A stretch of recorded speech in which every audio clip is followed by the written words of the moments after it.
इंधनदाता झाला पाहिजे, ऊर्जादाता झाला पाहिजे.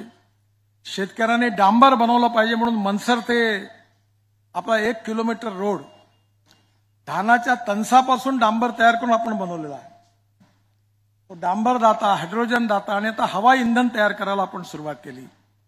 ही माझी जी गाडी आहे इनोवा, ही शेतकऱ्यांनी धानाच्या कणीपासून, मक्यापासून, शुगरकेन ज्यूस पासून, मोलॅसेस पासून तयार होणाऱ्या इथेनॉलवर 100% चालते.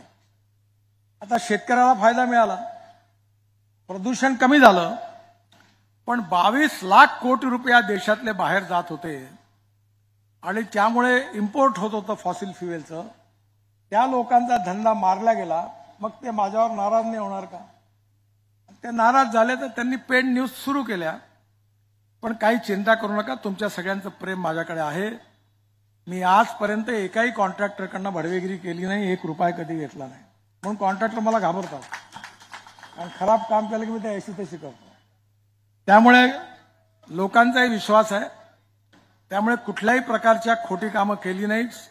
त्यामुळे येणाऱ्या काळात कोणी किती खोटे आरोप केले तरी मी विचलित होत नाही, तुम्ही होऊ नका. जनतेला सत्य माहीत असतं. आणि आता येणाऱ्या काळामध्ये राजकारण हा ईर्ष्या, मत्सर, द्वेष, अहंकाराचा खेळ आहे.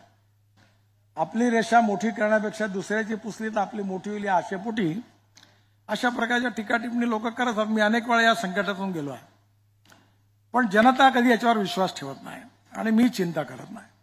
पण तुम्ही माझ्यावर जे प्रेम व्यक्त केलं, माझ्यावर टीका झाली म्हणून तुम्ही जे दुःख व्यक्त केलं, या तुमच्यासारख्या लोकांच्या माझ्याबद्दल असणाऱ्या सद्भावना हीच माझ्या आयुष्यातली पुंजी आहे.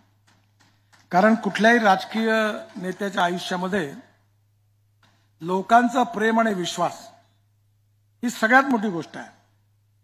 मी 45 वर्ष नागपुरात काम करतोय. आमदार झालो, अध्यक्ष झालो, मंत्री झालो.